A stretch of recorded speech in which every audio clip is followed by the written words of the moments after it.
Does this video show a big celebration in El Salvador after Nayib Bukele claimed to be the election winner? Or wait, was it maybe a party in Naples, Italy, after the football club Napoli won the Italian championship after more than 3 decades? Or was it something completely different? We did a reverse image search and found out that the video dates back to 2020 and shows fireworks in Split, Croatia. A football fan club was celebrating its 70th anniversary. This example shows how easily things can be spread in a false context, and every time some people fall for it. That's why every time a major news event occurs, it is the duty of news editors and fact-checkers to identify fake claims, check their reality, verify and inform about them. Have you wondered how a fact-checking team works? Let's take you behind the scenes of DW's Team Fact Check. One frequent question asked is, why do we need fact-checking? Fact-checking ist wichtig, weil es am Ende um eine entscheidende Frage geht. Ist das echt? Oder eben auch nicht. Wir beobachten, dass Falschinformationen eigentlich in allen Gesellschaftsschichten, in allen Altersgruppen auch angenommen und rezipiert werden. Und wir sehen auch, dass viele Menschen damit überfordert sind, Falschinformationen selbst zu verifizieren. People around the world say fake news is affecting their daily lives. In surveys, they were particularly concerned about intentional disinformation. This was also reflected by the World Economic Forum in its recent annual risk survey. Here, mis- and disinformation were ranked as the biggest short-term risks in the next coming 2 years. This shows there's a clear demand for fact-checkers to follow up on claims made on the internet. So how do we find our topics?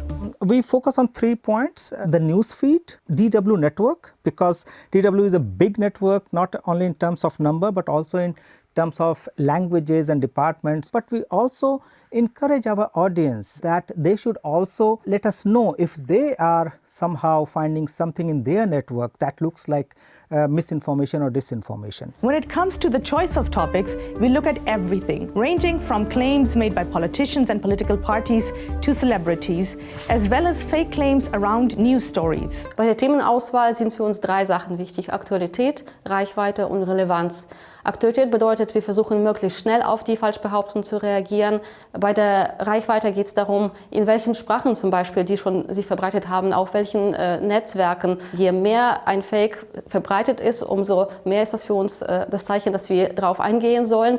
Und damit verbunden ist natürlich auch die Relevanz. Wenn es um ein wichtiges gesellschaftliches oder politisches Thema geht, ist das für uns auch ausschlagendes Kriterium für dieses Thema. So how do fact-checkers actually work? The first step is always archiving the content as soon as possible so that we have a copy of what was posted, who posted it, and when it was published. Fake content tends to be deleted a lot. Therefore, it is important to have a copy for further research and when you want to report on it. An important step when we find an image or video where we suspect manipulation is a reverse image search, as we have done with our first example, the fireworks. Through this, we find out if an image is actually older and shows a different context, or if it looked different when it was first posted. So what kind of special skills should a fact-checker have? Jeder Journalist kann Faktenchecker werden. Wichtig ist einfach die Bereitschaft, die Neugierde und die Bereitschaft, neue Dinge zu lernen, digitale Tools sich drauf zu schaffen, Rückwärtssuche anzuwenden, Geotagging anzuwenden. Wichtig sind auch Sprachkenntnisse. Very often, one question is crucial for our work. Where exactly did something happen? Take this example. Here, a user claimed that this Finnish train loaded with tanks was heading toward the border with Russia. So how can you geolocate this video yourself? Look at the clues carefully. In this video, that is said to be from Tampere in the southwest of Finland, we can spot 2 characteristic landmarks, a red chimney and a TV tower. We checked satellite images and map data from the Finnish city of Tampere, and we could find both. Additional images from Google Street View confirm both landmarks along the railway line. Tools like these are called OSINT tools, which stands for Open Source Intelligence Tools. This means they're available for everyone, anywhere and for free. Sie sind praktisch, weil sie auch zugleich für jedermann zugänglich sind und somit jeder da draußen auch unseren Rechercheweg nachvollziehen kann. Das macht die ganze Sache transparent und somit auch glaubwürdig. Aber wir stellen immer wieder auch fest, dass nicht alle Tools einwandfrei funktionieren, manche nicht alle Ergebnisse hervorbringen, die wir uns wünschen und natürlich auch in der Entwicklung manche Tools etwas hinterherhinken. Therefore, one very important step in our work is reaching out to experts to help evaluate if primary sources and tools don't offer enough evidence. But it's also important to put together the individual puzzle pieces because sometimes there is more than you recognize at first glance. For example, I give you what happened in Russia and Ukraine war, that we have seen a lot of fake news was spread by the state actors of Russia, and they were doing it on different platforms, in different forms, and on different themes. So it was very interesting to find out how they have made a network of spreading disinformation and misinformation on different levels. So how do we evaluate the disinformation? In the DW Fact Check team, we have 6 different verdicts: true, false, misleading, unproven, fake, and real. The last 2 were added after a sharp increase in the manipulation with the help of AI. I would say that artificial intelligence plays a particularly important role, also a particularly dangerous role in terms of disinformation when you look at international conflicts, at wars, or at big political events like elections. And this year in particular is one where we're seeing plenty of elections worldwide. Speaking of AI, that is the biggest issue that newsrooms across the world are facing at the moment. Tools identifying AI are lagging behind those that create fakes. Here, tools identifying AI-generated texts have a higher hit rate than those currently on the market to expose AI-generated images and videos. But there are also other limits to fact checks. It is simply not possible to research all claims out there on the web. Fact-Checking stößt natürlich an Grenzen, und zwar bei der Zeit. Zum Beispiel. Wir sind eigentlich immer zu spät. Die Fake News ist da draußen, sie ist viral, sie kursiert. Wir müssen sehr gründlich und gut recherchiert die Aufklärung dazu liefern. Außerdem haben wir natürlich das Problem, dass wir immer wieder auch zu wenig Ressourcen haben, dass gerade Trollfabriken mit riesigem Aufwand Desinformation verbreiten und Redaktionen dagegen nur einen sehr, sehr kleinen Aufwand betreiben können, um diese Desinformation zu überprüfen. Which claims we choose depends on our editorial criteria, resources, and whether the claim can be verified.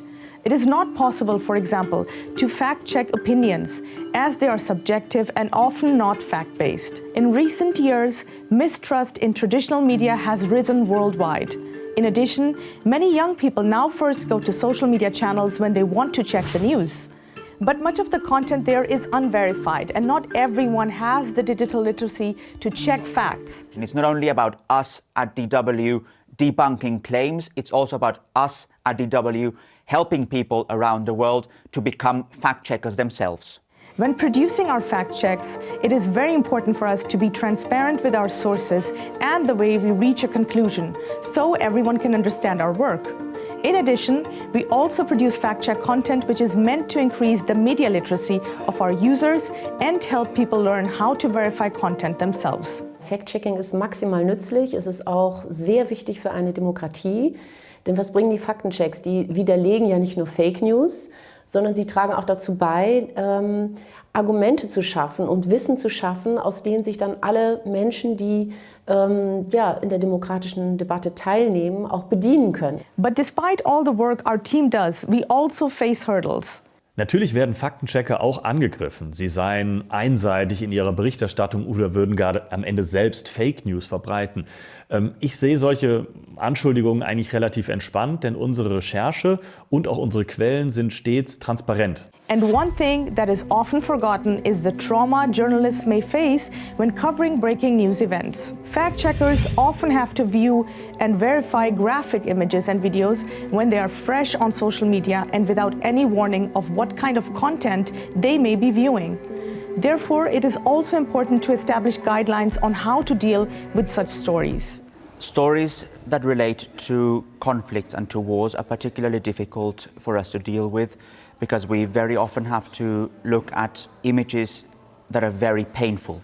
And that's why it's also important for us as fact checkers to understand where our limits are, how we protect ourselves, how we focus also on our mental health. To sum up, our fact checks rely on in-depth research using OSINT tools, independent sources, transparency, detailed argumentation, clear verdicts, and DW standards of impartial and unbiased journalism. And we'll always be catching up with new developments. Mit KI ist einfach nochmal eine ganz andere Herausforderung zu uns gekommen. Wir müssen uns ihr stellen, sehen, dass eigentlich so viel sehr leicht zu generierender falscher Inhalt inzwischen kursiert, ob das Bilder sind, Videos, Texte, Audios. Wir wissen inzwischen eigentlich gar nicht mehr auf den ersten Blick, was ist eigentlich noch echt und was ist falsch, was wir sehen im Netz. Und deswegen müssen wir am Ende auch KI-Tools einsetzen, um KI-Manipulation am Ende aufdecken zu können. Do you want to find out more about the work our team does and the fact-checking content we produce? Then visit our team page at dw.com/factcheck.